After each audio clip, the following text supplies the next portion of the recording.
Hi, welcome to my channel. This is Tara. Today I'm going to be doing the Iron Crafter Challenge, which is a collaboration between myself and Anna over at Peace Craft Love.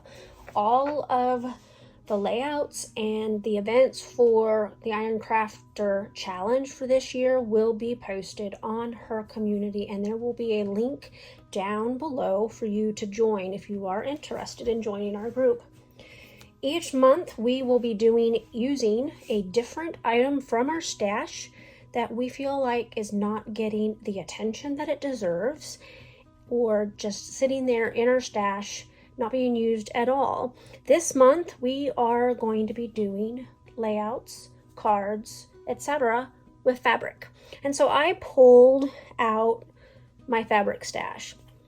Now, first off, I am a quilter's daughter, and one of the things that I have done in the past is I have stolen, not really, but asked my mother if I could have a certain jelly roll, and that's what this is from that jelly roll. And they're just long strips of different pieces of fabric, and they kind of all go well, and there's a lot of that in this box here.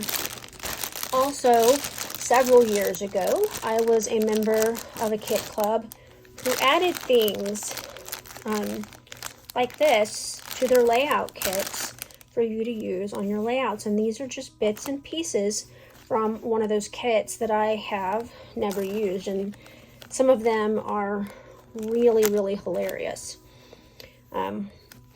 Both of them are about sewing, so I have not used them because the only sewing I do is hand stitching with my embroidery cloth. I don't typically do any other type of sewing, but these are cute pieces of fabric, and I've saved them. I thought maybe sometime I would do a layout of my mom sewing.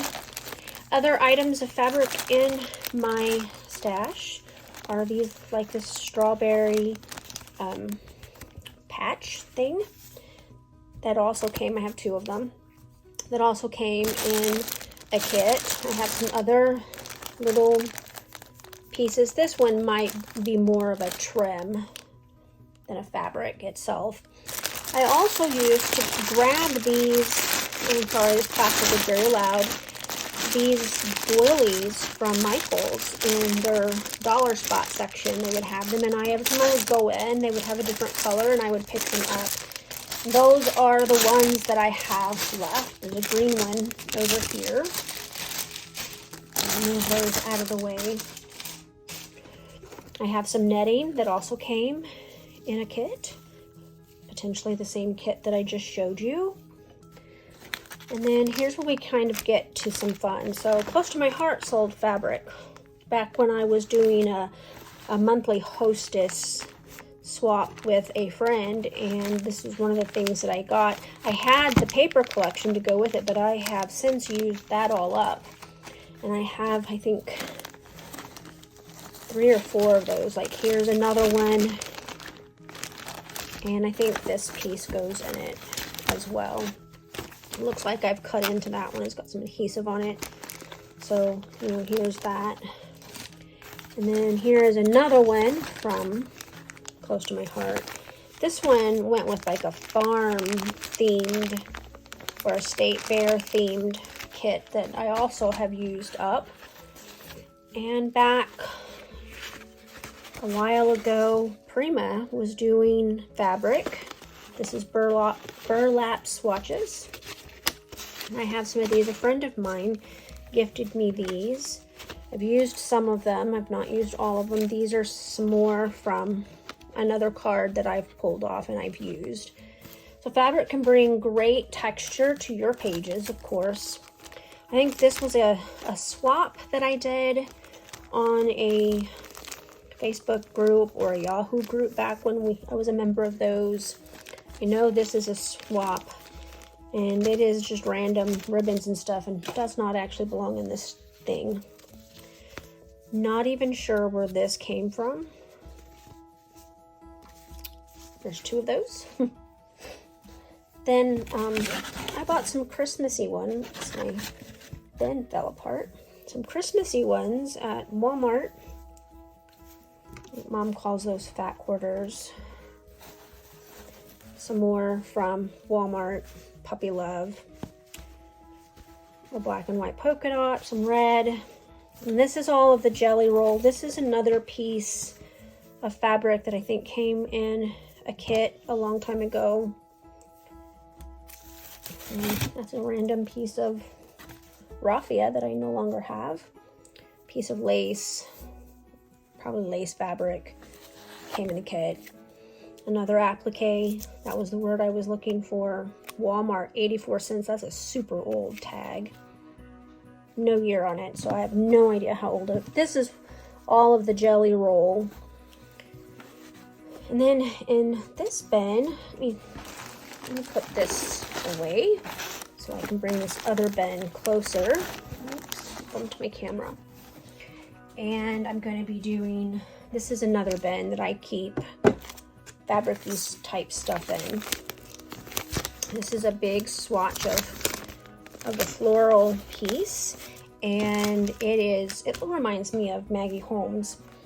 So Basic Gray, of course, stopped doing paper and started doing fabric, and this is from, I think, their PB&J collection. So that's what I have left of that. There's some felt pieces in here. And then Maya Road, who is no longer in business, did some canvas embellishments, and these are some buttons. You can paint those and play with those and all kinds of stuff. And this company is also no longer in business, and this is Making Memories, and these are some woven fabric labels. So that is what I have to play with. I will pull out some stuff to play with and we'll get started. Be right back. Alright, so I said that I don't typically do anything other than hand stitching with my handy dandy embroidery floss, but I pulled out my sewing machine for this and I sewed an entire piece of fabric onto a 12 by 12 piece of cardstock. Now I'm going to tell you, my ATG gun did not work for that fabric. So I am pulling out my PPA. This is perfect paper adhesive. It does take quite a while for it to dry, but once PPA is dry, you're not going to be able to move it. And that is why I chose the PPA for this. Now you notice I only put the wet glue in the middle, that way it doesn't seep through and show on my layout. I'm trying to pull the backing off this double-sided tape, and it's taken me a while to get a hold of it because it's really hard to take it off with that flexible fabric.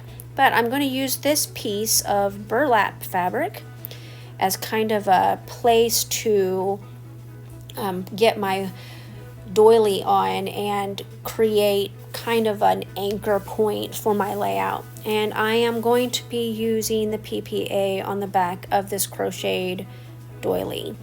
And I had to step away for a minute because somebody was at the door. Now I'm going to add my photos and we're going to get started with the embellishing process. So I am using both ATG and the PPA on the back of these photos, and the reason for that is the ATG will work as a temporary adhesive on the fabric, but the PPA will dry and it will completely glue it down. I want to be able to have it stick while I'm embellishing this layout, so I used both. Now I found this package of foamies from a Simple Stories collection. I don't think I have the paper from this collection. I bought a whole set of foamies from Peachy Cheap here a while back, and this was just one of them in that purchase. I thought the Hugs and Kisses went really well with my journaling, which just talks about how Smudge gets loved and a little too much, but too bad because we love him and we're going to love him anyway. You know how cats are. So I've had these decorative wooden buttons in my stash for a long time. Like, I think I bought them during the pandemic from Amazon. They're really pretty and I've been kind of hoarding them, so I haven't used a single one of them until today. So yay me, I used 3 of them, ha. But I'm also going to pull in some of this old Maggie Holmes chipboard. I have a pack of chipboard that I have almost completely used up, and I wanted to use some more. I pulled some hearts from the Foamies pack as well. Now I'm going to be gluing those chipboard pieces in the Foamies on with the PPA again, just to make sure that they stick and stay on this fabric. For the buttons, I will use a glue dot to put the button in the center of the flowers, and then I will flip the flowers over and I will glue those down with more PPA. Like I said before, PPA dries, takes a long time to dry, but once it's dry, it's not moving. So the flowers that I included on this layout were crocheted by my daughter, who is pictured on this layout. She used to make them all the time for me. I'm kind of running low now, so I'm going to have to ask her to make me some more. I try to put them on layouts where she is pictured because she made them and they remind me of her, so just a little bit of added love on this layout. Now you will notice that I used a lot of textile type embellishments, you know, to go along with my fabric, and that was intentional because I wanted to show that you can use fabric and crocheted items to make a layout just as easily as you can make a layout with your paper stuff. I have a little bit more that I want to add to this video, so stick around for a minute and I'll do this little message and then you can check out the close-ups. Last thing before I go, I want to mention that you can use fabric in your scrapbooking and card making to add lots of extra texture.